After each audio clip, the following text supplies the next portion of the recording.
Pero bueno, no será porque no es atractivo el asunto de hoy. Como siempre, empiezo presentando lo que va a haber el próximo viernes, día 4 de mayo, a las mismas horas y en este mismo sitio. José de las Heras presentará un libro sobre Ramiro Ledesma Ramos. Es un libro novelado o una novela ilustrada, pero bueno, al fin y al cabo, hablar del padre del nacionalsindicalismo en cualquier forma y en cualquier gráfico siempre será interesante. Y hoy tenemos, otra vez, me parece que ya van 3, a Nico Roa aquí entre nosotros. Él es documentalista, antropológico, es escritor, es experto en Oriente Medio, tanto en asuntos políticos como históricos como militar, y sobre todo, me lo dice más de una vez, se siente y se morirá siendo falangista. Por supuesto.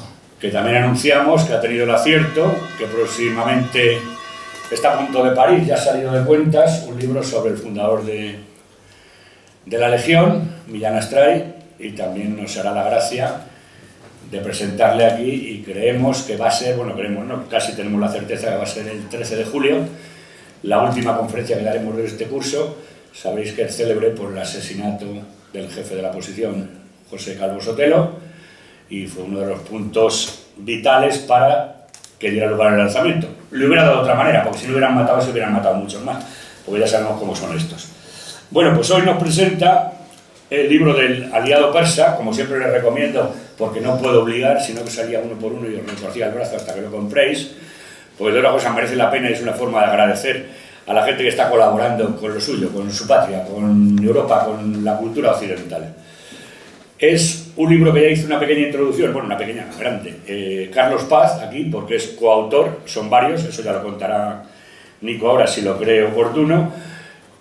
En la calle está 22 euros, claro, aquí nos hace un cariñito de 2 euros, o sea, 20, y también trae algunos que le quedan pocos, del aliado persa, que ya le compramos la otra vez, ese vale 20 y aquí 18. Luego seguiré dando el peñazo para que lo compréis, y si no, bueno, nos vamos de aquí hasta que nos venda por lo menos la mitad. Muchas gracias a todos. Nico, con placer te escuchamos. Muchas gracias.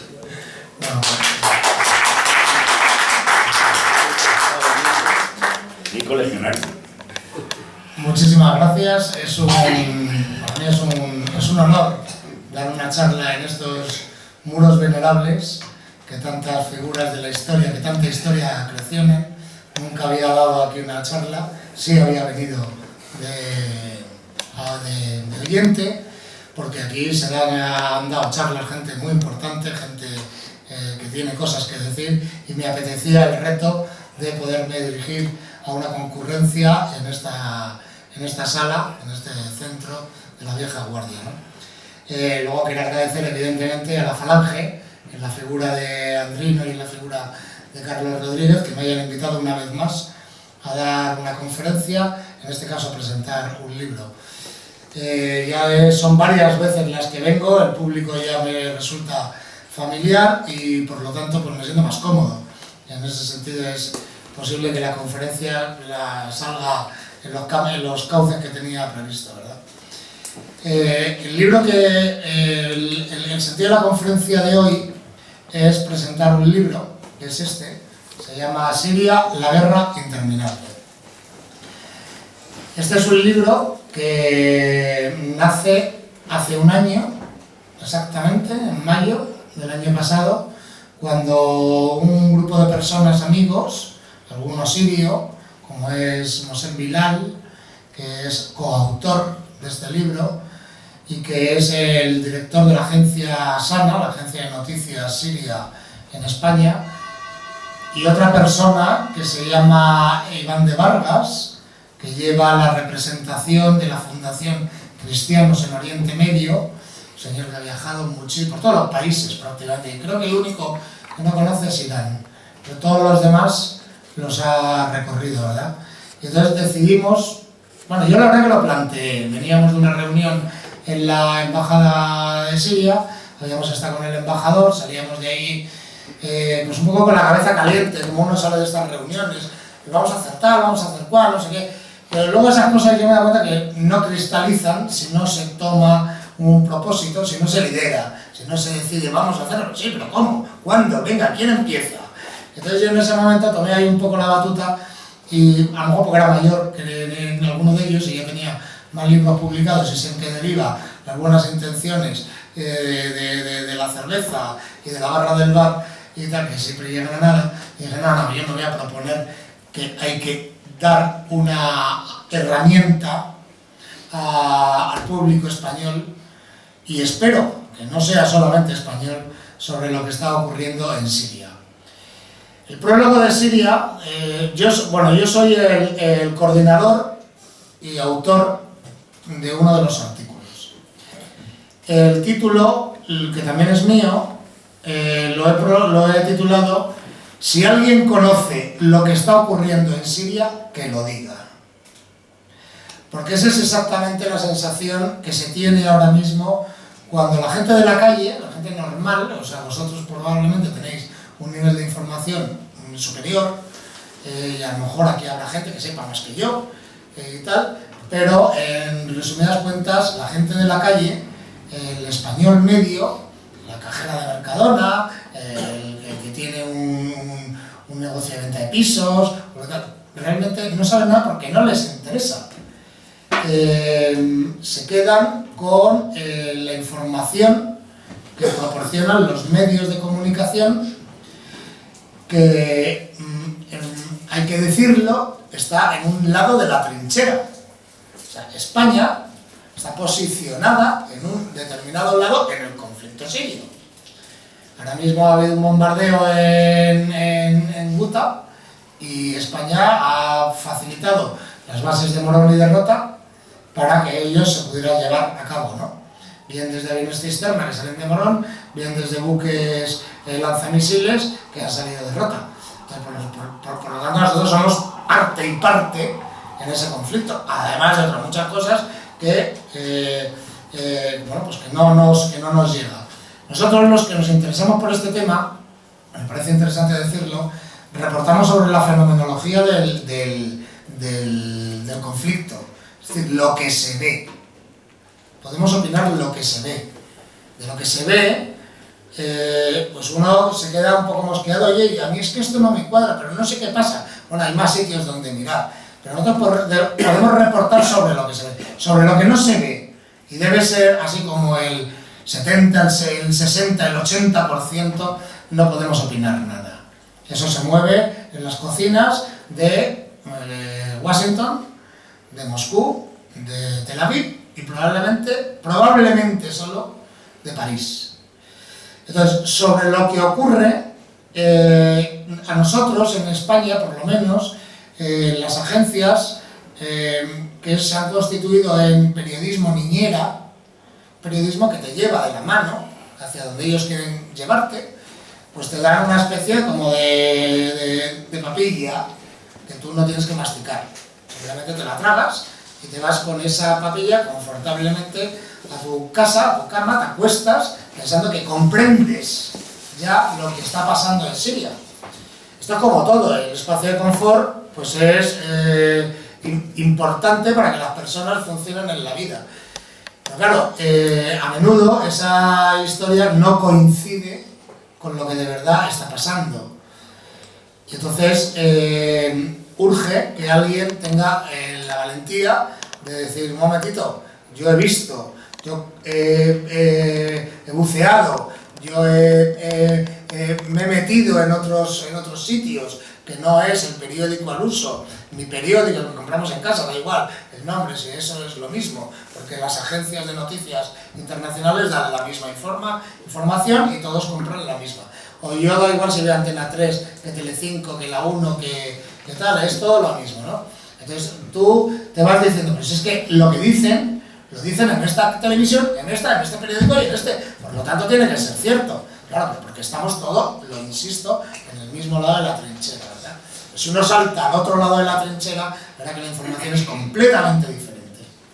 Y eso es lo que pasa. No salimos, pues porque no tenemos por qué salir al otro lado de la trinchera, porque esa zona no es la zona donde te publicitan que vas a estar mejor, ni que vas a ser, a no ser que vayas de turismo a un sitio muy concreto y tal, pero uno no se va a vivir allí, ni va a hacer una gran experiencia, y si vas, pues vas en un régimen de turoperador y visitas lo que tengas que visitar, el Kremlin o el Hermitage en el caso de Rusia. Si vas al caso no sé, de Líbano, pues a lo mejor te llevan a un sitio. Si vas al caso de Irán, pues te llevan a Persépolis, pero tú no te enteras prácticamente de nada más que de eso, ¿no? Vuelves a casa y te quedas en tu medio.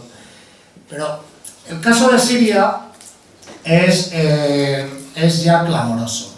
El caso de Siria es una guerra que tiene visos de ser interminable en los parámetros de una guerra, quiero decir. O sea, yo no sé si va a durar mucho o va a durar muchísimo o tal. Pensemos que la guerra de Afganistán lleva desde el año 79, por ejemplo, y ahí está. Y esa guerra se perpetúa y ya nadie va a sacarla de ese bucle. Se la puede sacar a lo mejor, pero dentro de 15 años más, por lo cual estaríamos hablando de una guerra de 60 años.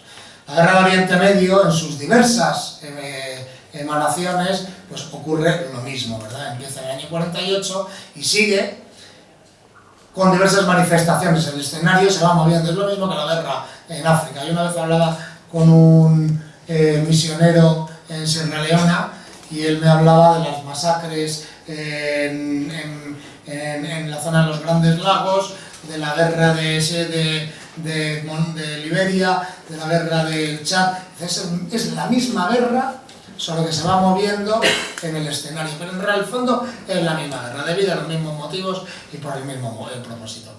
La guerra de Siria tiene el componente inquietante de que en un territorio de 185.000 kilómetros cuadrados, que es un tercio del territorio de España, aproximadamente un 40% del territorio de España, convergen las grandes potencias. Por fin están posicionándose cara a cara, y los intereses espurios de una serie de países que necesitan, cada uno por su motivo, y ahora hablaremos de ello, modificar el statu quo, ¿no?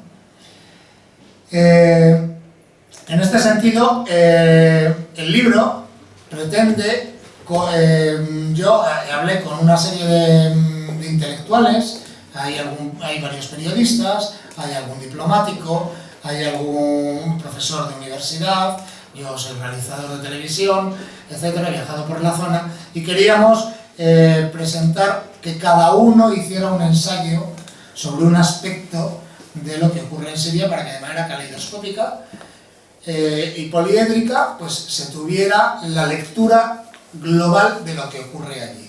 A partir de este libro, cada uno es libre de pensar lo que quiera, pero ya no puede negar que no existe la herramienta que te da el conocer la verdad de lo que ocurre en Siria, o el enfoque correcto, tal y como lo entendemos nosotros, sin tener que recurrir a lo que nos dice el medio al uso, ¿no? Es decir, en este libro hay señores de mucha capacidad intelectual que abordan diversos temas que para la mayoría de la gente son desconocidos, ¿verdad? Aquí se aborda el primer conflicto, la génesis, una de las génesis del problema, cuál es los Altos del Golán, ocupados desde 1967, una zona de Siria ocupada por otro país. Imaginemos que aquí Francia ocupa los Pirineos, y se quedan los Pirineos, y se los queda desde hace 50 años, y ya los anexiona, se los queda. Ese es el caso de los Altos del Golán. Israel ha celebrado no hace mucho algún consejo de ministros allí para dar carta de naturaleza que ese territorio ya es totalmente israelí y no lo van a abandonar. De hecho, lo que están haciendo es aumentar las colonias. Y por ejemplo, pues aquí en el artículo, que este señor lo firma, Raúl González y tal, pues comienza poniendo, que es muy sintomático, los links que diversas agencias de viaje, entre ellas el Corte Inglés, te ofrecen de irte de vacaciones a los Altos del Golán, que es una zona vitivinícola, como si fuera la Arcadia.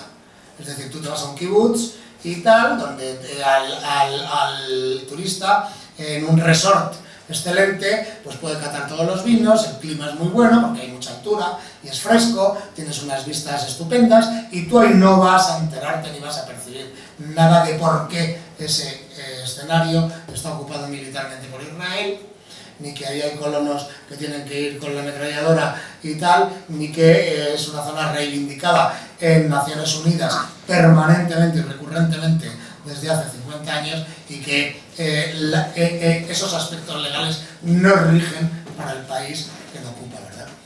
Otro artículo bastante interesante es el de José Baena, donde nos habla sobre Estado Islámico. Hablaremos ahora de Estado Islámico. Este es un señor bastante conocedor del tema, porque Estado Islámico es, como dice en una definición suya, que yo la creo muy acertada, es una especie de ectoplasma. Es una emanación fantasmagórica. Tú lo quieres atrapar, desaparece y aparece aquí. Y cuando lo quieres atrapar aquí, aparece aquí. Entonces, ¿por qué no lo coges? ¿Por qué no destruyes al Estado Islámico? ¿Qué intereses están detrás de Estado Islámico para que Estado Islámico no sea una organización que tú puedas desmantelar, arrollar militarmente, si tantos países están deseando hacerlo, ¿verdad? Otro artículo, por ejemplo, pues nos habla sobre la influencia del papel de Rusia en la guerra de Siria, importantísimo, sin cuyo concurso hoy estaríamos en un escenario completamente distinto, y es importante remarcarlo, ¿verdad? Augusto Zamora nos habla de la importancia que tiene estratégicamente Siria en su situación estratégica en un mapa, ¿verdad? O sea, la importancia que tiene en cuanto a que pasa por allí necesariamente una serie de vías y de rutas económicas, de tránsito, etcétera, que son fundamentales para los países del entorno. Yo, por ejemplo, en mi artículo trata, apoyándose en este libro, el papel de Irán y de Hezbollah. Es fundamental ahora mismo cómo ha cambiado el panorama en Siria a raíz de que aparece Irán en escena. Lo mismo Rusia, pero Irán es más inquietante porque Irán ha puesto al fin frente a frente a los dos enemigos seculares, que es el origen, a mi modo de ver, de la guerra, ¿verdad? Por lo tanto, este es el sentido del prólogo. Dar a conocer a la gente que si alguien quiere aportar algo, pues el libro le facilita este tipo de herramienta, ¿verdad?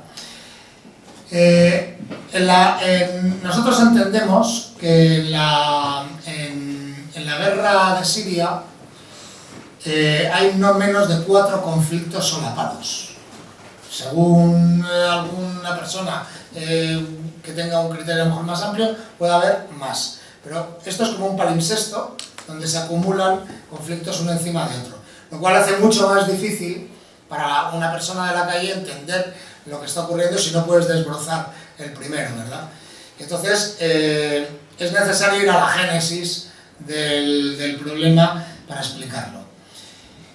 Para ello es necesario comprender un poco la historia de Siria. O sea, Siria es un país que nace por el desmantelamiento del Imperio Otomano en 1916, cuando en la Primera Guerra Mundial se enfrentaban la Entente contra los imperios centrales, que lo constituía el Imperio Otomano, el austrohúngaro y el alemán. Las potencias de la Entente, mayormente en aquel entonces lo constituía el Imperio Británico y el Imperio Francés, pues funcionaba como un imperio, deciden que después de la guerra van a desmontar y van a desmantelar los imperios que sean derrotados, y el que más facilidad tiene y de cara a ellos más rentable es el otomano. Entonces ahí se hace una disección de áreas de influencia, la zona azul y la zona roja, la zona A y la zona B. La zona azul cae en el ámbito de Francia y incluye el territorio de Líbano y el territorio de Siria. Y la otra zona, que incluiría Palestina, Jordania y lo que se llamaba la provincia de Mesopotamia, que es el actual Irak, cae en la zona del Reino Unido. Finalmente, el Reino Unido intentará quedárselo todo, pero no lo va a poder conseguir porque Francia tiene vocación imperial y quiere tener, ya veremos desde dónde viene su parte alícuota en el reparto del territorio. Pero la zona que se erige como fundamental es, aparte de Palestina, es Siria. Porque Siria es una nación, es una entidad secular, es una entidad de profundas raíces socioculturales en el imaginario de los pueblos de la zona, ¿verdad? Es la zona de los omeyas, o sea, es el país de los omeyas, es el país por el que se luchó en las cruzadas, es el origen, la cuna de Saladino, y entonces Siria tiene una importancia de cara a controlar una amplia región de la zona. Entonces, Siria es un país en litigio y es un país que cae bajo la órbita francesa, pero que inmediatamente que se logra liberar de ella, pues se convierte en un referente regional. En la Guerra de los 6 días, Siria, junto con otros países que ya venían desde 1948 intentando revertir el asentamiento de Israel en la zona, fue derrotada y los Altos del Golán fueron ocupados. Los Altos del Golán es importante porque domina los acuíferos de la región. Entonces, en una zona tan necesitada de agua como es la región que es más bien desértica, hay montañas, etc., pero digamos que falta el elemento del agua. Las guerras en el futuro serán las guerras del agua. Israel se dio cuenta inmediatamente de que esa zona es importante controlarla, y nace el Jordán, que nutre el mar de Galilea y que nutre a todos los kibbutz y a todas las colonias que están prosperando en Cisjordania, etc., ¿no? Esa guerra marca que Siria tenga a partir de ese momento un permanente estado de alerta, que se convierte en un estado semimilitar, digamos bastante militarizado, pero semimilitar porque Siria no es una democracia parangonable a lo que pueda existir en Europa, pero ya vemos que las democracias en Europa son susceptibles de rellenarse con este y con este otro contenido. Entonces no es tampoco indicativo de nada el que te consideren el marchamo de democracia. Siria es un país regido primero por Hafez el-Assad, un coronel de aviación, y luego por su hijo. Ciertamente el método podía haber funcionado de otra manera, pero en este caso el régimen era menos intolerante que otros regímenes de la zona. El régimen de Bashar al-Assad, de Hafez el-Assad y luego de Bashar al-Assad, es un régimen que se caracteriza, entre otras cosas, por ser multirreligioso y multiconfesional. Y eso es algo muy importante en una región donde hay tanta sinergia religiosa, ¿verdad? Hay un estado confesional, que es el Estado de Israel, que es un estado teocrático basado en el Talmud y basado en la Torá, y hay otros estados islámicos de diversa enfoque, cuál es el chií por parte de Irán y cuál es el wahhabí por parte de Arabia y de otros estados de la región. El tema de los Altos del Golán intoxica desde el primer momento todo posible arreglo en la región. Luego hay una segunda guerra, que es la guerra que a partir de 1979 se establece con la aparición de la República Islámica de Irán. Irán es un país fascinante, es un país madre de civilizaciones, es un país madre de religiones, es un país hegemón en la región por su tamaño. Lo voy a sacar aquí, tengo un mapa.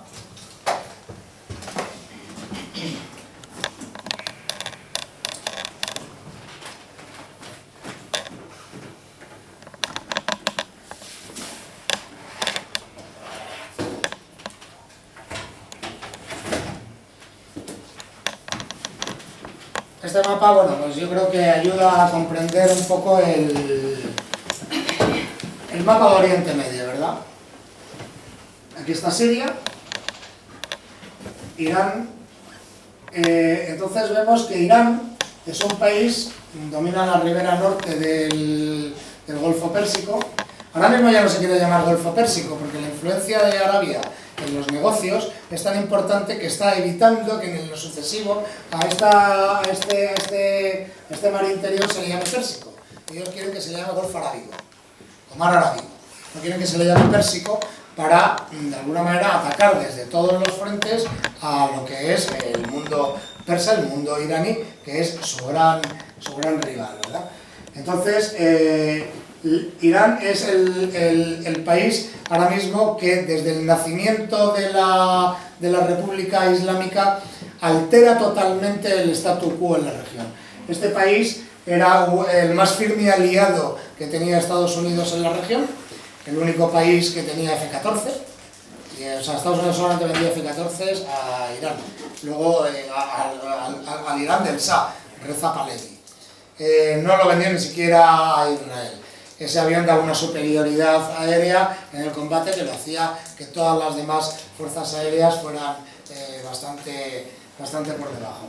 Pero en 1979, contra todo pronóstico, sin que lo esperara nadie, y eso que había 50.000 asesores norteamericanos en Irán, trabajando para enseñar el manejo del material de última generación que estaban dándole al Shah, desde los F-14 a las fragatas Spruance, muy difíciles de manejar, incluso para los propios norteamericanos. Nadie percibió la revolución que venía en ciernes. De tal manera que cuando el 11 de febrero del año 79, Khomeini aterriza en el aeropuerto de Teherán, en la radio de Tel Aviv dicen: todo el frente oriental de Occidente ha colapsado.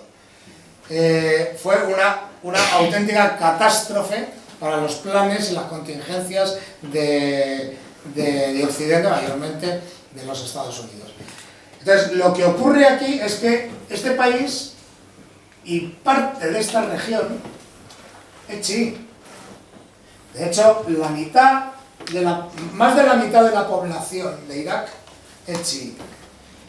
Esto lo saben perfectamente los administradores coloniales que han gobernado Irak, y siempre le han dado la gobernanza y los puestos de administración a los sunís, en concreto al clan Tikrit, que es el que era Saddam Hussein. ¿Por qué? Porque saben que si se lo daban a la mayoría chií, el país podía bascular hacia este gigante. Entonces, claro, imaginar que una zona, ya esta zona quedara anexionada o quedara dependiente de esta región, pues influye muchísimo ya en la geopolítica de la región, ¿verdad?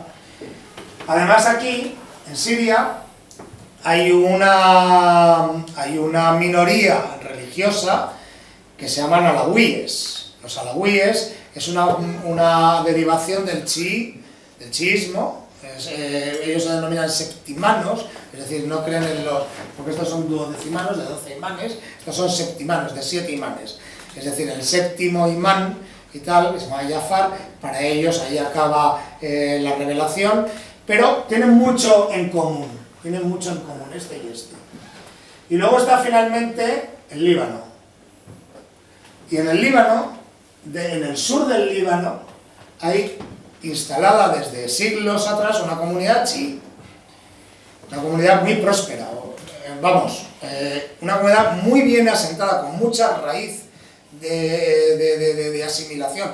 Es una de las zonas más pobres del Líbano, pero el chiismo allí está firmemente asentado y lo incardina desde los años 80 un movimiento de liberación nacional frente a las guerras de agresión israelíes que se llama Hezbollah. Luego hablaremos más extendidamente. Entonces, aquí se establece, esto está quedando sin pilas. Aquí se establece, esto se llama el corredor iraní. Y claro, este corredor iraní, que en realidad se extiende desde Afganistán, donde también hay mayorías chiíes, todo esto crea que en la parte norte del Golfo Pérsico, Irán es la potencia referente. La guerra en Siria se origina en marzo de 2011. En ese momento se producen una serie de manifestaciones espontáneas en la calle, vamos a leer espontáneas con sus debidas reservas, en procura de mejoras económicas, en procura de una mayor libertad política, es decir, una demanda de mayor participación en las entidades, en la gestión de sus asuntos, y como no se satisfacen, pues el pueblo se rebela. Bien, esta es la lectura, o sea, esto es lo que, insisto, los medios de comunicación, el periodismo niñera, nos cuenta en marzo de 2011. Entonces, si el régimen de Bashar al-Assad no hubiera cumplimentado eso, que era sencillo, se entiende que la guerra, que ahora mismo lleva 500.000 de muertos, los datos están por ahí, pero no me los sé ahora mismo de memoria, pero el 40% de los edificios están devastados, el patrimonio cultural de un país absolutamente rico, donde hay culturas que se han solapado unas a otras, está devastado, etcétera, millones de personas en el exilio. Bien, con que Bashar al-Assad hubiera cumplimentado esas reformas, que eran fáciles de hacer, pues la guerra se habría evitado. Sin embargo, ese no era el propósito. Aquí estamos hablando de lo que llamamos las revoluciones de color. Entramos en lo que se llaman las revoluciones de color, y que, bueno, las revoluciones de color se llama porque comienza una en Ucrania, que se llama Revolución Naranja, luego hay una revolución en 2009 en Irán, que se llama Revolución Verde, pero en realidad se llama Revolución de Color a todo al diseño, a una revolución diseñada. En este caso, si hablamos de las primaveras árabes, ¿verdad? Que comienzan todas en un determinado momento, comienzan en 2011. La primavera árabe, con las revoluciones de color, es una obra de inteligencia militar, económica y estratégica, cocinada fuera de los países donde ocurren, con el único propósito de subvertir el orden de ese país para cambiar su statu quo. Estas revoluciones se producen en países donde teóricamente había unos gobernantes que eran unos sátrapas, eran unos dictadores y que merecían ser desalojados del poder, ¿verdad? La primera se produce en Túnez, con Ben Ali, y bueno, pues Ben Ali, Túnez era un país, yo recuerdo estar en él, y era un país que le llamaban la Suiza del Magreb. Sin embargo, pues parece ser que la gente vivía muy mal, y que la gente no quería estar allí, y entonces pues de repente hubo una manifestación espontánea de gente que se manifestaron, la cosa no llegó a más, Ben Ali admitió el exilio dorado que le ofrecían en Arabia Saudí y ahí sigue.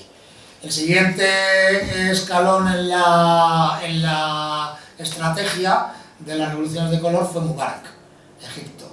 Aquí ya la cosa se tornó más conspicua porque estábamos hablando de un general que era héroe de guerra, había estado con Nasser, etcétera, y tenía su propio grupo fiel de militares y decidió luchar y estar en el poder. Pero al final se le ofreció una solución a ciertas componendas y él, también muy mayor, debió verse con pocas ganas de luchar, además de las influencias, lo que cuento que no vemos. Finalmente, el siguiente capítulo llegó y entonces la solución se plasmó de otra manera. Gaddafi decidió luchar por lo que creía que era la revolución de su poder y entendió perfectamente que había una maniobra orquestada en Occidente para desalojarle. En efecto, en lo que se llamaban las conferencias de Lancaster House, Francia e Inglaterra habían ya dictaminado desalojar a Gaddafi por motivos espurios, entre otras cosas porque Gaddafi estaba vendiendo petróleo a muy buen precio a Berlusconi, porque la conexión Libia e Italia parece obvia, ya no porque sea antigua potencia metropolitana, sino por la proximidad, ¿verdad? Entonces interesaba desalojarlo de allí y se creó la revolución de color de Libia. el resultado ya todos lo conocemos, ¿verdad? Como acabó Gaddafi, en un acto absolutamente execrable. Yo tuve la oportunidad de reprochárselo al primer embajador que vino de Libia a España en una conferencia en la Facultad de Periodismo, y el hombre se quedó totalmente sorprendido porque pensaba que ahí estaba todo el mundo de palmero.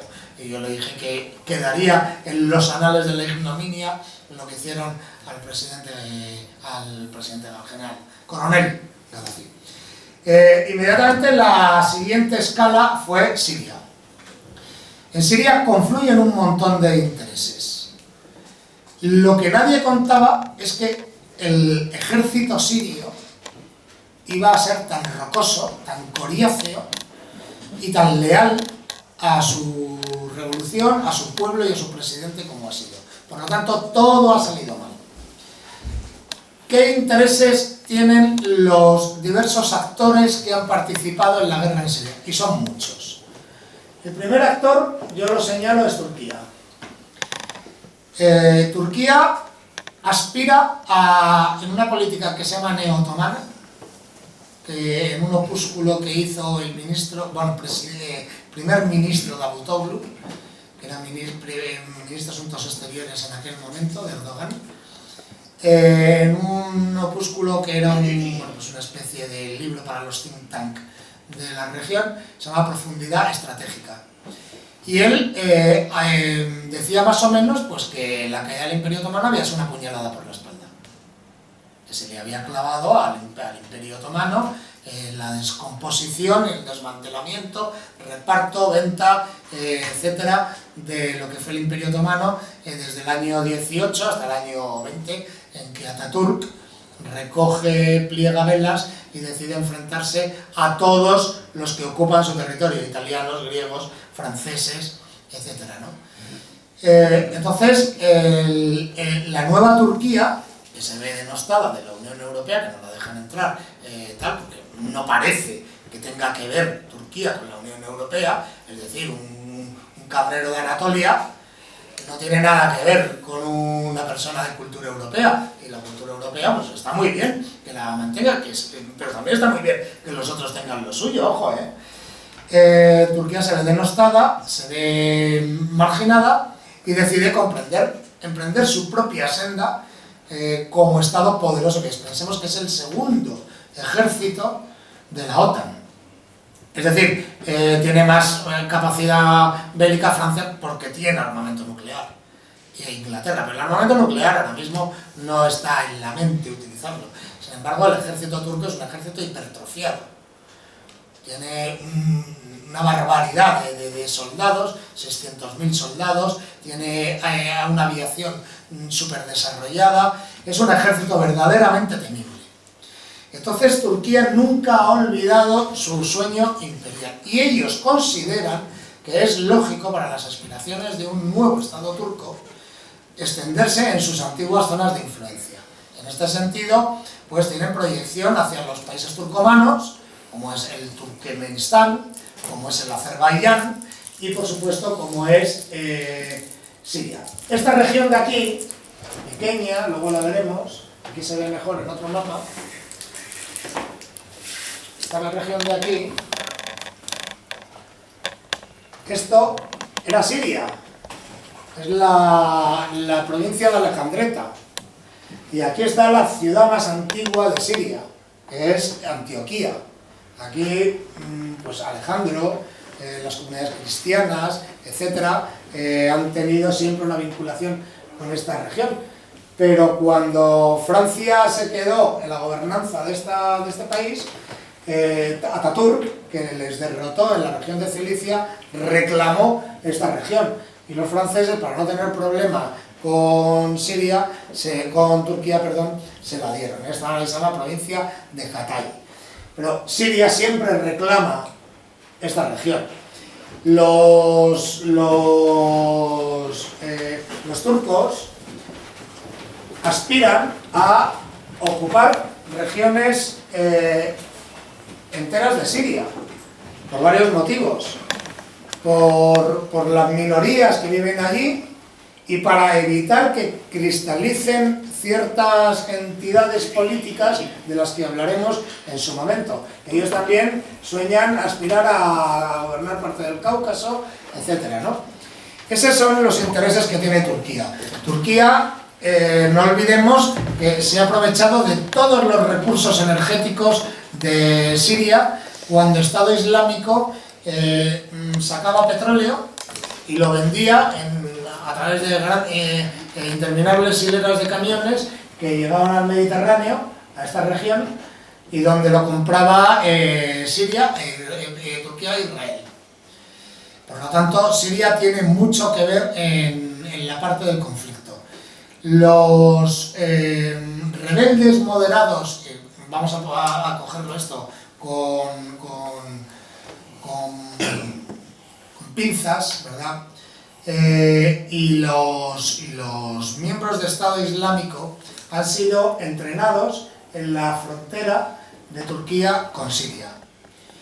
Se les ha entrenado allí porque es la zona más cercana. También en Jordania, bueno, pero mayormente han sido en Siria, con instructores norteamericanos y también británicos, inteligencia israelí y finanza de la Arabia Saudí y de Qatar. Con todo ello, desde Siria se ha orquestado lo que es la guerra internacional impuesta en Siria. Otro agente importante en la región, evidentemente, es Arabia Saudí y Qatar. Esto por motivos distintos. Parece que los dos están en el mismo saco, pero en realidad los dos casi son antagónicos. Arabia Saudí pretende crear un califato islámico y es el gran patrocinador de lo que se llama Estado Islámico. Estado Islámico es bueno, pues no es Estado ni es islámico, es en su puro, pero llegó a funcionar como tal, ¿verdad? La capital la tenía aquí en Raqqa y regían una amplia zona en su momento de mayor esplendor, tanto de Siria como de Irak. Esta gente estaba financiada desde Arabia Saudí porque su lectura wahhabí es la que pretende Arabia Saudí para la región. El estado de Siria, el estado de Bashar al-Assad, es un estado multirreligioso y multiconfesional. Es un estado que está en la zona de Oriente Medio, pero ello no quiere decir que sean moros. Peyorativamente, nosotros a toda esa zona del planeta lo llamamos moros. Pero bueno, eso es una manera de expresión. Allí hay la comunidad cristiana más antigua del planeta. Allí hay sincretismos religiosos como los yazidíes, que tienen que ver con cultos zoroastras. Allí hay otro sincretismo religioso único de la región, que son los drusos, que están en la zona del Líbano, de Israel y de Siria. Ahí están los alawíes, están los suníes. Entonces, pero en un estado laico. Y eso es lo que, para la lectura wahhabí de Arabia, es intolerable. Siria es la cuna de los omeyas, es la cuna del califato, el primer califato, ¿verdad? Entonces, ellos tienden a exportar el pensamiento wahhabí, salafista. Wahhabí, salafista hace referencia a los tiempos fundacionales, a las tres primeras generaciones de musulmanes que vivieron tras la muerte de Mahoma, que vivían sin los hadices, solamente con la lectura del Corán. Los hadices son las interpretaciones que a lo largo del tiempo se han ido dando a cosas que no se entendían. Bueno, ¿qué querría decir aquí con esto? Entonces un ulema decía, pues esto quiere decir esto, y entonces eso se incorporaba al corpus jurídico y religioso del Islam. Nico, por favor, ya que hemos llegado a este punto, explíquenos la diferencia entre los chiitas y los sunitas. Vale. Los mal que se llevan, que llevan más de 15 siglos de guerra, ¿no? ¿Y por qué? ¿Y por qué se llevan tan mal? Vale, bien, iba a ir a ello, vamos, ahora también, pero bueno, ya, entonces Arabia Saudí intenta imponer su modelo wahhabí, en tanto que Qatar quiere imponer un modelo musulmán que se basa en un estado mucho más horizontal, que es lo que se llama hermanos musulmanes. Ustedes lo habrán oído, hermanos musulmanes se basa en conseguir el poder para los sunís, pero por medio de cofradías, incluso participando en elecciones, y si las ganan bien y si no las ganan, se van a la guerrilla. Siguiendo con, bueno, haciendo atención al requerimiento de Carlos, es muy importante comprender la diferencia entre suníes y chiíes. Ahí puede estar gran parte de la zona del conflicto, ¿verdad? Cuando muere Mahoma dice que da su heredero, es el marido de su hija, un señor que se llamaba Ali, que es el marido de Fátima. Pero este era un hombre joven y por lo tanto inexperto. Y entonces se reúnen una serie de señores mayores que han estado siempre haciendo la guerra y en torno al profeta, y dicen que aunque Mahoma haya dicho eso, se ha equivocado, este señor es inexperto y entonces hay que darle el poder a otra persona que es el primer califa que le ha enviado, que es Abu Bakr. A partir de ese momento se monta un cisma. Chía significa facción, y es la facción de Ali y de sus descendientes, que vienen todos del tronco original del profeta, puesto que estaba casado con la hija Ali, ¿verdad? Los califas suníes, la sunna quiere decir la tradición, los califas suníes irán matando sucesivamente a todos los herederos de Ali y de su familia. Entonces, esto marca un antes y un después, porque realmente lo que ocurre, la masacre de Kerbala, en la que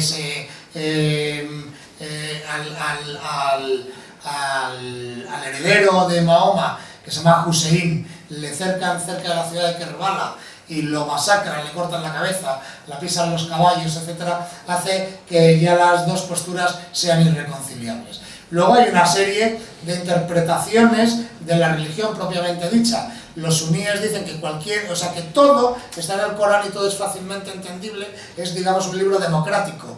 Cualquier persona que sepa leer puede leerlo y entenderlo, ¿no? Los chiíes dicen que no, que hay unas lecturas esotéricas en el Corán que solamente las puede entender quien haya estudiado religión y teología. Por ello, el chiismo tiene una casta de clérigos, que son Ayatollah Islam, Ayatollah, Gran Ayatollah, etcétera y tal, que los suníes no tienen. Luego, además, los chiíes tienen algunas particularidades, cuales son reconocer las tumbas y los mausoleos de las grandes personas de la religión. Se parecen en ese sentido bastante a los católicos, ¿verdad? Sin embargo, los suníes, pues por ejemplo, ellos no tienen ninguna tumba a ningún personaje relevante, se le entierra con una tela blanca, o con dos o tres telas blancas, y encima se ponen piedras y nada evidencia que ahí está enterrada tal persona. El que los chiíes vayan de peregrinación en ciertos momentos a los santos lugares de su religión, donde está enterrado el imán Hussein, etc., lo ven los suníes como pagano. Bueno, la influencia la rivalidad entre Irán y Arabia Saudí por la región determina que se llegue a un enfrentamiento en la zona. Por otra parte, Irán, tras el acuerdo nuclear gestado en 2015, a través de las diversas negociaciones que tuvieron lugar en Viena y que abre sus instalaciones nucleares a la inspección de los organismos internacionales, hace que se liberen las cuentas que Irán tenía bloqueadas en todo el mundo. Ello le da un protagonismo político de primer orden, y ya nadie puede objetar que ese país no esté en el concierto de las naciones como un país más, ¿no? Entonces, en la guerra de Siria, el único agente que puede pedir la entrada de aliados en defensa de una causa es el legítimo propietario, es el legítimo poseedor de ese poder, cuál es el gobierno de Bashar al-Assad. Bashar al-Assad en 2013 pide tanto a Rusia como a Irán que entren en defensa de ellos como aliado, porque si no la causa del presidente sirio va a fenecer, ¿no? En 2013 se produce un ficticio bombardeo químico en la región de Hula y Obama dice que va a bombardear todas las instalaciones y todo el ejército sirio, que todavía no ha sido derrotado por las milicias llamadas rebeldes. Pero en ese momento, en agosto de 2013, un personaje que no se le tenía todavía, no se le esperaba, que es Putin, y Putin decide intervenir en la escena internacional para decir que ellos se encargan del armamento químico de Siria, lo van a destruir en Rusia con inspectores internacionales, por lo tanto ya no tiene sentido la agresión de Obama. En ese momento Rusia se convierte en aliado del régimen sirio y a partir de ese momento se revierte la situación en el campo bélico. En 2015 comienzan bombardeos selectivos de la aviación aeroespacial rusa a elementos de Estado Islámico y a elementos de las llamadas milicias moderadas. Estas milicias moderadas, no nos dejemos engañar, es lo mismo que lo otro, es lo mismo que Estado Islámico, es lo mismo que el Frente al-Nusra. Estas milicias moderadas son aquellas, por ejemplo, que tiraban musulmanes desde las azoteas, o una famosa foto que salió de un soldado del Frente del Ejército Libre Sirio comiéndose el hígado de un soldado leal al gobierno, al presidente Bashar al-Assad. Es decir, no existe diferencia en cuanto a moderados y más radicales. El Estado Islámico en Raqqa ya sabemos que colgaba las cabezas de sus personas, de prisioneros decapitadas, en las alambradas y en los arriates de los jardines, pero nosotros hacían 3/4 de lo mismo. A partir de la entrada de Rusia en la guerra coge otro cariz y comienza a decantarse a favor del gobierno de Bashar al-Assad. Esto ha sido así y también con la anuencia del ejército sirio. Lo que ocurre a partir de este momento es que el plan de Occidente para Siria ha salido trastocado. Se pensaba que en pocos meses el gobierno y el ejército sirio serían derrocados, pues desde los 2011 aproximadamente hasta 2013. El plan ha salido mal, la guerra la ha ido ganando paulatinamente el ejército de Bashar al-Assad y ello ha permitido la consolidación de Irán y de los aliados de Irán, en este caso Hezbollah, en el territorio de Siria. Y esto, claro, esto aboca finalmente al escenario peor, el más pesimista. La guerra de Siria ha mutado, ya no es la guerra original de unos guerrilleros y unos rebeldes, que dicho sea de paso, estos rebeldes al poco de iniciarse las revueltas pues tenían todo tipo de armamento, ametralladoras, Hammer, antiaéreos, como si la gente en su casa tuviera este tipo de material. Yo creo que en España nadie tiene en su casa ningún tipo de armamento, munición, y sin embargo aquí sí, aquí aparecen inmediatamente. ¿Por qué? Pues porque está pensado para que sean armados con mercenarios venidos de todas partes del mundo islámico, tanto de Kosovo como del Cáucaso, como de Libia, como de las cárceles de Arabia Saudí, ¿no? La guerra ha cambiado, la guerra en su aspecto simétrico de ejército contra ejército la ha perdido la coalición.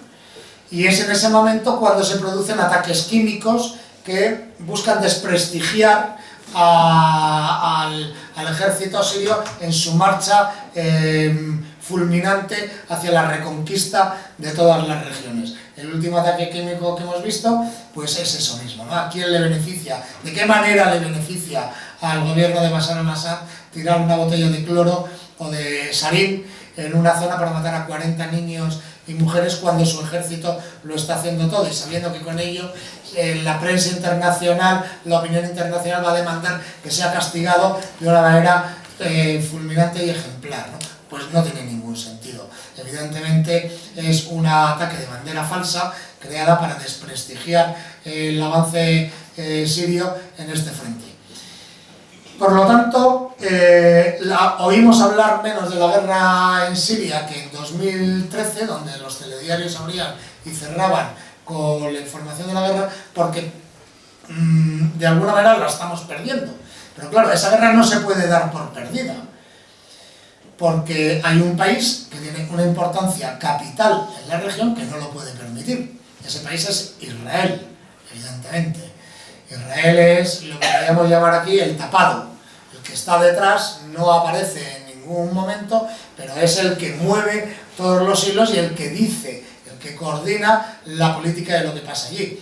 Israel es el país que necesita tener estados fallidos, estados permanentemente ya en guerra, divididos, que nunca a ellos les puedan hacer sombra. Consiguiendo esto en Siria, dan carta de naturaleza a que los Altos del Golán ya vayan a ser siempre territorio israelí.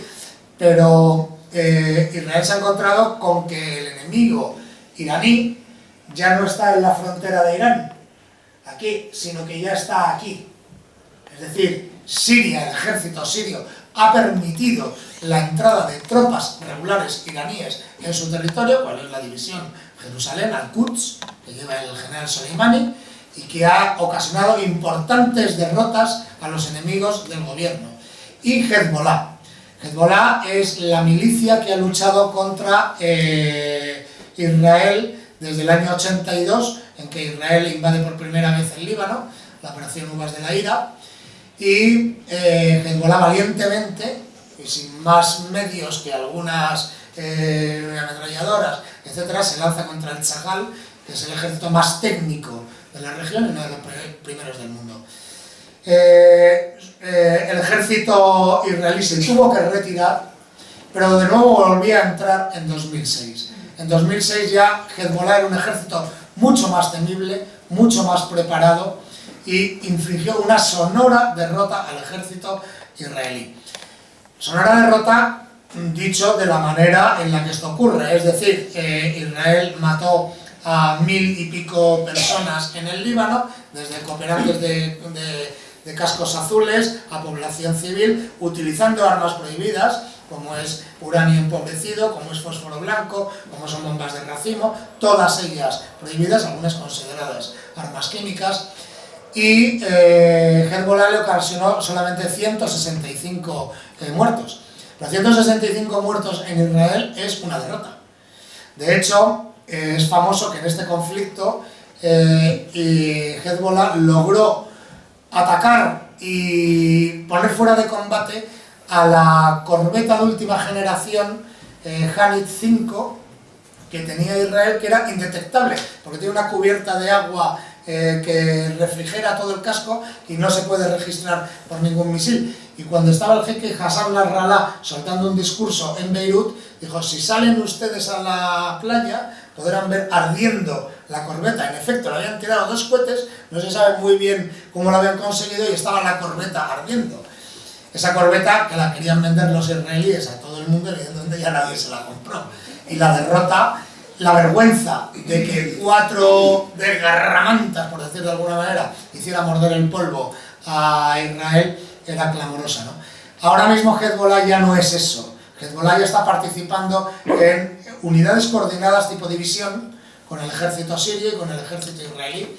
Participa en ataques aerotransportados, maneja carros de combate y además tiene un arsenal entre cerca de 100.000 cohetes que si en los primeros momentos de las luchas entre Israel y Hezbollah afectaban solamente a la zona de Haifa y el norte de Israel, ahora mismo cogen absolutamente los nuevos misiles que tiene Hezbollah, cogen absolutamente todo el territorio. Bien, esa gente, junto con Irán, ya están en Siria.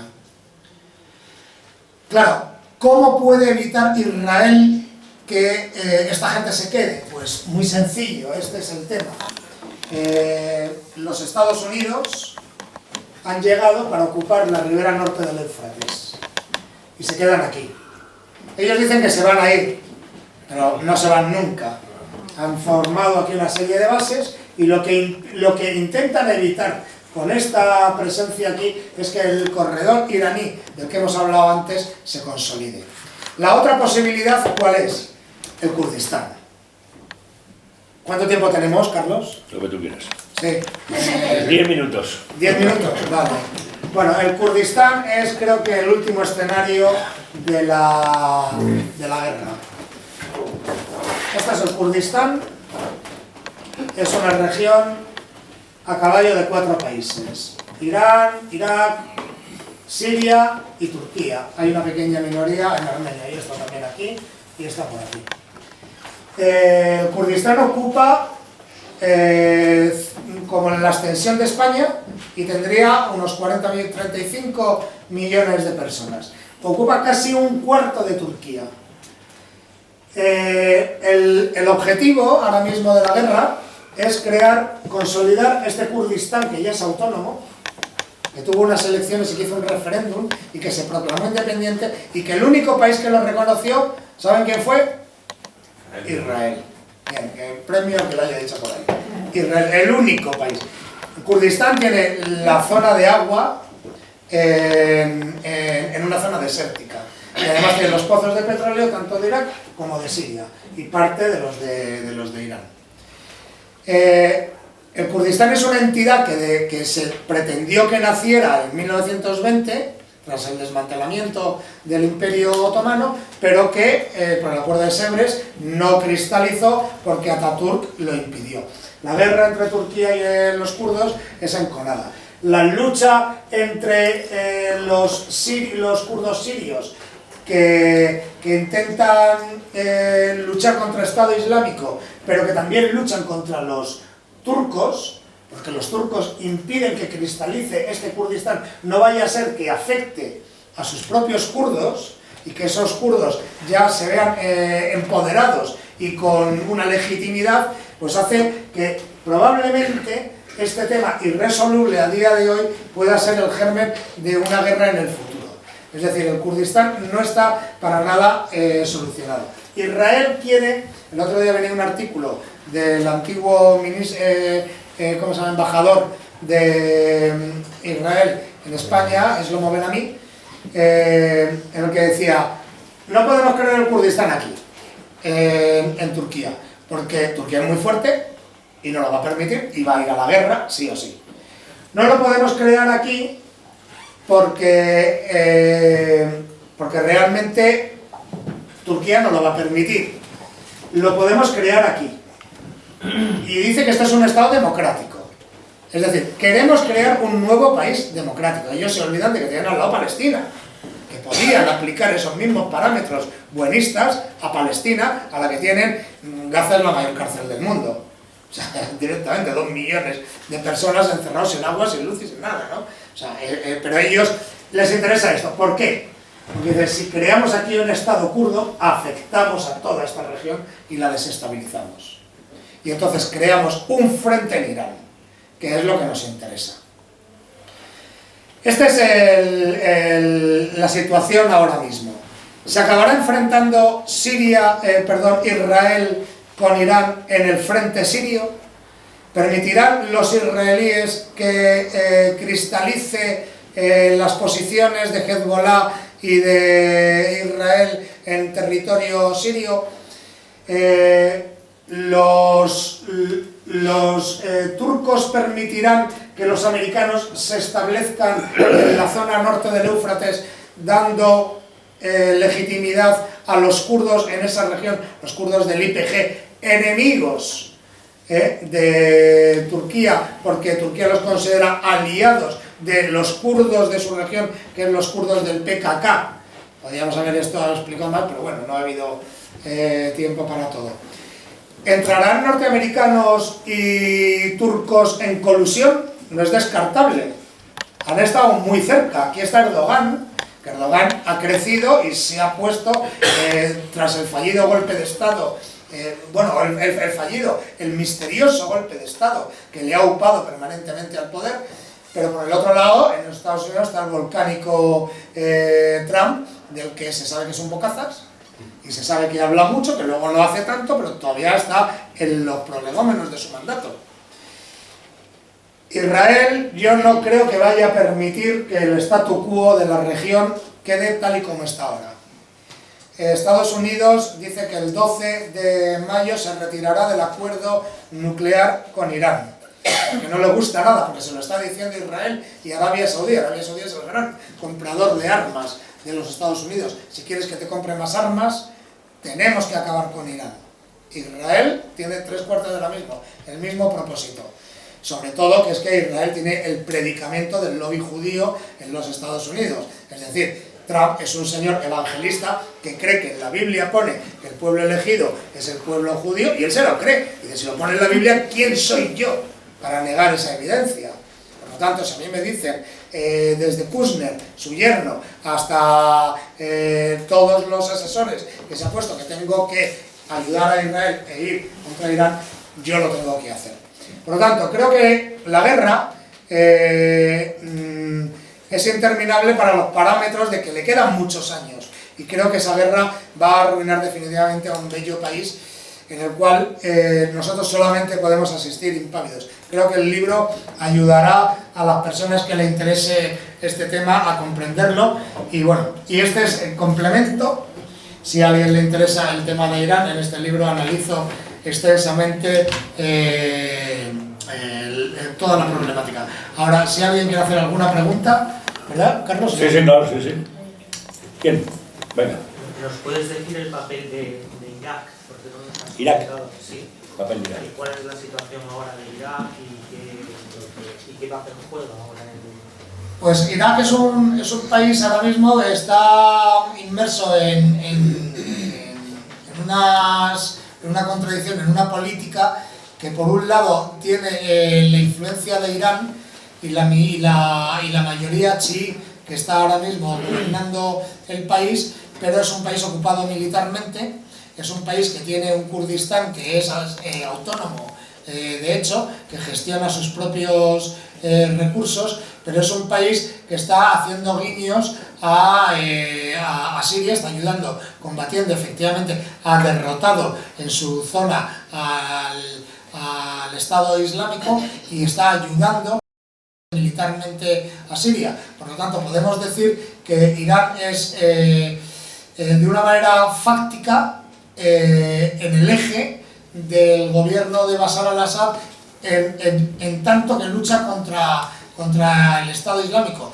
Le unen una serie de intereses estratégicos en la lucha de Bashar al-Assad, y también está comprometido políticamente con Irán. Pero claro, tiene que tener mucho cuidado porque el país está ocupado todavía por Estados Unidos. Estados Unidos no se va a retirar inmediatamente, y entonces nada entre dos aguas.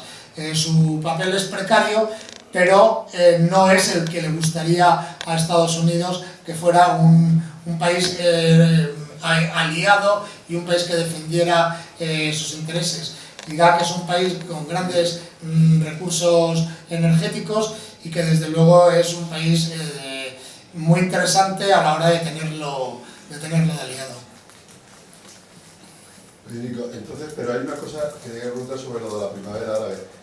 Básicamente, la empiezan a estabilizar desde Ben Ali con Túnez, pero Ben Ali no era una amenaza para Israel, ni como país. No, que a ver, o sea, vamos a ver. Y Egipto con Mubarak, pues Mubarak era un aliado, en cierto modo, de Estados Unidos.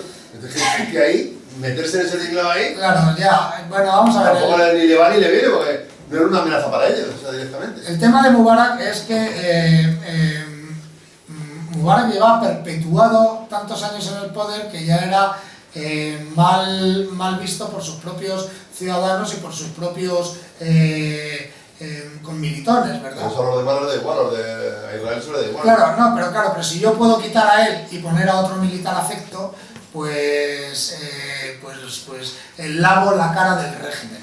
Es decir, yo creo que las obras de inteligencia cocinadas en los laboratorios, fuera de los países, a veces lo que buscan es que todo cambie para que todo siga igual. Entonces, a mí estaba viendo... Porque está desgastado ya y lo tienen que volver a meter un lavado de cara con otro. Claro, otro más joven, otro más moderno... Aparte creo yo que Mubarak y Ben Ali excitaban demasiado a los hermanos musulmanes. Y podían liarse, entrar por ahí y esos iban a ser bastante más antipáticos con Israel. Lo que ocurrió con Mubarak fue justamente lo contrario. O sea, cayó Mubarak y subió Morsi, que era hermanos musulmanes. Que es que hermanos musulmanes es Turquía. Hermanos musulmanes es Qatar. Entonces, cuando el general al-Sisi derrocó a Morsi, en Turquía cayó fatal. Y en Qatar cayó fatal. Es decir, Qatar y Arabia parecen que están en el mismo bando porque ambos apoyan integrismos musulmanes. Pero en realidad, Estado Islámico y hermanos musulmanes no se soportan. Hermanos musulmanes acabaría con todas las monarquías del Golfo Pérsico. Implantaría una especie de sistema más republicano, pero islámico. En tanto que el Estado Islámico como tal, el califato, es un estado jerarquizado, mucho más retrógrado, con el cine, con la música, con tal, con no sé qué. Este tipo de cosas en los hermanos musulmanes no tiene tanta importancia. Los hermanos musulmanes buscan conseguir el poder, incluso a veces, como Erdogan, por las elecciones, y como Morsi por las elecciones. El califato no busca las elecciones, directamente es la preponderancia y el régimen piramidal. Pero lo de Libia, lo de Gaddafi, eso era una vez, Sarkozy había sido financiado por él, que le van a juzgar ahora por eso. Entonces él tenía una deuda ahí, quería quitarse ese tío del medio. Yo creo que eso era una de las rivalidades que él tenía, porque él ya estaba vendiendo petróleo. Claro, sí.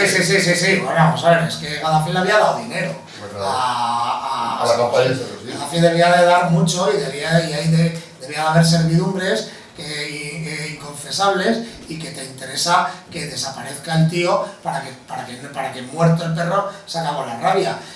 Bueno, realmente yo por lo que cosas que he leído, información que he leído, está Inglaterra y Francia a la limón iban a actuar sobre Gaddafi a la vez. Pero Napoleoncito, Sarkozy, se adelantó porque él pensaba que con 2 empujones a Gaddafi lo derrocaba y entonces ya no tendría que repartir nada con los ingleses. A los ingleses esto les sentó como un cuerno, les sentó fatal. Dijeron, eres un traidor, tío. No habíamos hablado esto en lo que se llamaban las conversaciones de Lancaster House, ¿no? Y luego, claro, resulta que es que Gaddafi resultó más rocoso de lo que era. Las balas y la munición de Francia se agotaron a la semana y entonces hubo que pedir ayuda a la OTAN. Ahí entraba España, España mandó 2 F-18, yo no sé qué pedíamos ni qué hacíamos allí, pero bueno, nosotros como siempre un poco de tonto útil y tal, ¿no? Y sí. De todas maneras, el ejército que dices de Turquía es potente, pero no, a nivel efectivo no vale para nada. O sea, como táctica militar no tiene, y aparte, bueno, todo su armamento, muchos americanos, vamos a ver, le pueden cortar pieza mañana y se lo dejan en el suelo. Vamos a ver, eso... Vamos a ver, sí, bueno, yo estoy de acuerdo que cuando tú dependes de tu único comprador, ahora mismo está cambiando Turquía y quiere comprar plataformas de misiles S-400, que está la OTAN que trina. Cuando tú compras al mismo, lo que le pasó al Irán de Khomeini. Muy bien, nos vamos los asesores, pero nos vamos con los sistemas de aviónica, de los F-14, con tal con no sé qué, con lo cual los 70 F-14 al final los tuvieron que canibalizar para dejarlos en 20 y al final pues vuelan 2. Y 2 que no hacen nada, que no son desestabilizantes para nada, ni nada. Bueno, eso es lo que tiene comprar a un mismo comprador. No, ya se ha hablado demasiado. A ver, otro, ¿por qué? Te damos el micrófono y te lo llevas a casa, macho. ¿Quién más? Mario. A ver. Bueno, yo Por siempre he favor. tenido, todos los medios occidentales siempre nos han hablado del eje del mal, de Irán, Irak y Siria, que tienen el objetivo de la destrucción de Israel, pero nunca nos hablan de la intención que tiene Israel con respecto a sus vecinos. O sea, no sé, la misma bandera israelí es un insulto y una amenaza constante a los países limítrofes, porque es el proyecto sionista desde la creación del Gran Israel. Del Nilo al Éufrates, las dos rayas azules. Bueno, vamos a ver, es que estamos en un lado de la trinchera, insisto, y entonces pues Israel tiene mucho poder en la prensa y en las informaciones que de ella venden, y entonces pues estas cosas no te las dicen. Mira, yo por ejemplo, leyendo un libro hace un tiempo que se llama La historia, ¿cómo se llama? La historia oculta o la historia no contada de los Estados Unidos, de Oliver Stone, es un libro así, escrito con un tal Oliver Koznick. Pues a mí me alucinó porque es un libro que además forma parte de una serie de documentales excelentes, pero no menciona Israel en ningún sitio. No se puede entender Estados Unidos y sus apoyos en las guerras de Oriente Medio sin mencionar Israel. Es que no lo menciona. No lo menciona, es decir, la larga mano de Israel llega hasta todos sitios.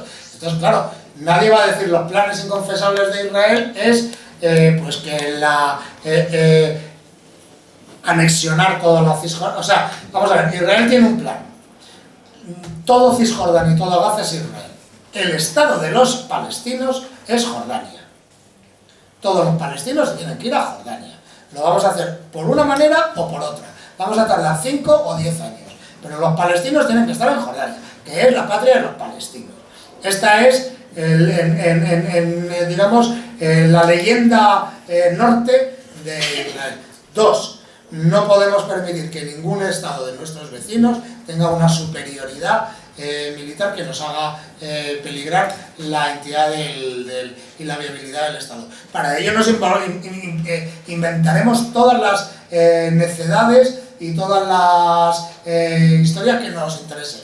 Por ejemplo, cuando decían que Ahmadinejad quería construir la bomba atómica para tirársela a ellos, decía, es que le queda 6 meses para tenerla, pero 6 meses en 2006.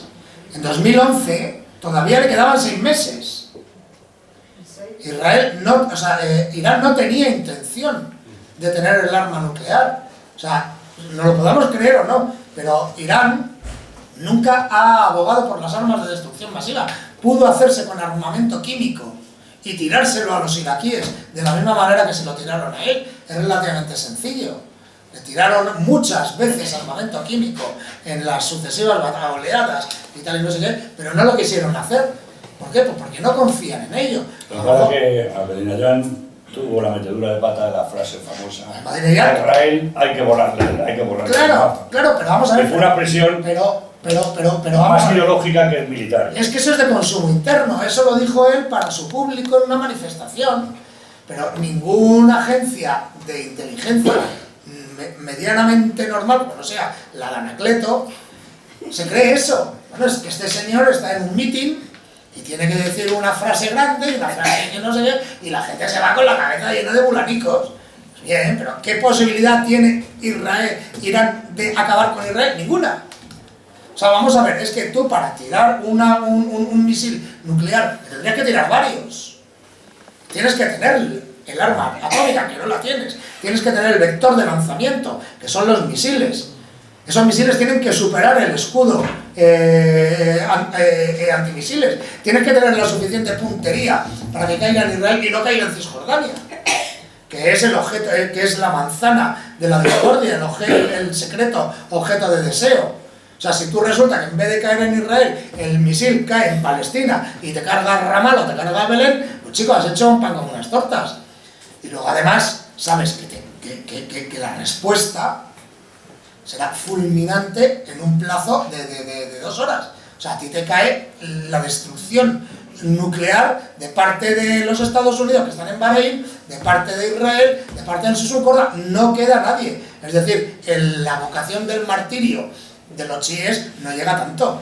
Por lo tanto, no era de recibo. Pero estos dicen, no, es que quieren un segundo holocausto, porque como ha hecho una conferencia en la que cuestiona el holocausto, porque hizo algunas conferencias a Ahmadinejad, en la que llevaba historiadores, en que se cuestionaba, se relativizaba, etcétera, y no sé qué, pues es que este señor quiere hacer un nuevo holocausto. Pero vamos a ver, eso a la tendera del barrio, se lo cuento usted, pero eso las agencias de seguridad, eso no lo compran. Sí, pero las agencias de información hablan para las tenderas del barrio. Obama no compró ese mensaje y Obama dijo que siempre Israel, lo que tú digas que se va muy mal Obama con Netanyahu, vamos a hacer el acuerdo con Irán.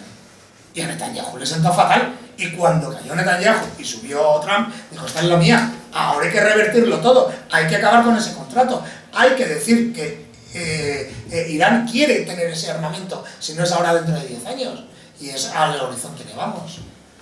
Carlos. ¿Hasta qué punto Rusia puede Muy interesante, Rusia. decantar en contra de esa coalición de Turquía, Israel y tal, puede revertir la situación a favor del gobierno actual de Siria? Sí, lo ha hecho, pero claro, el tema es, Rusia llega hasta donde llega.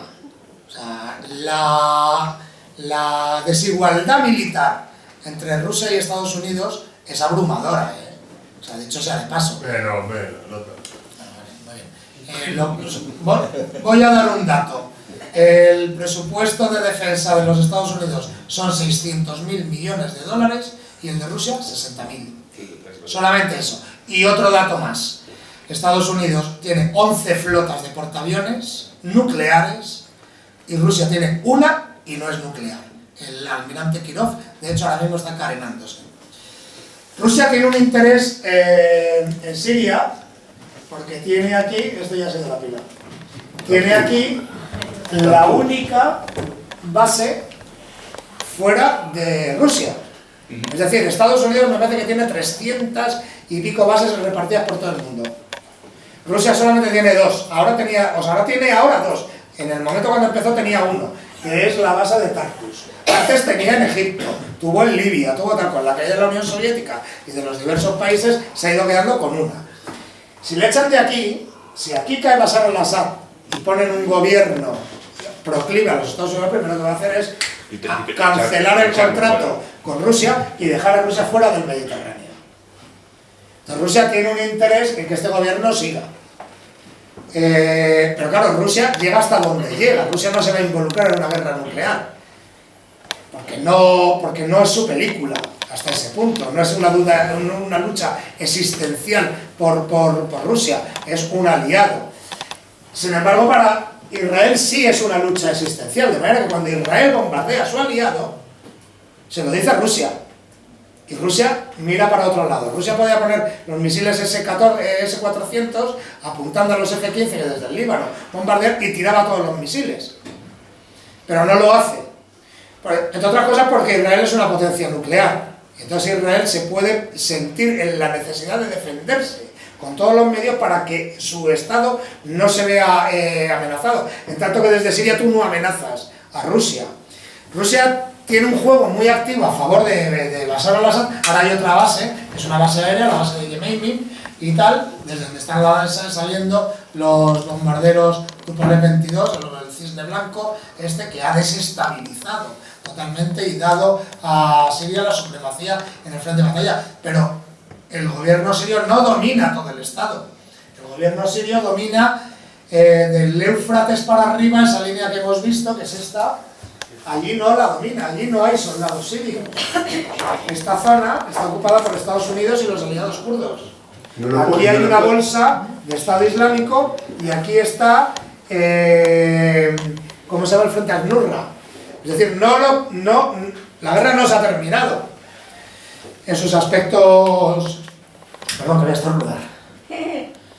En sus aspectos militares, digamos que el gobierno legítimo de Siria domina el 75%, pero ese otro 25% es posible que no lo lleve a dominar en muchos años o nunca.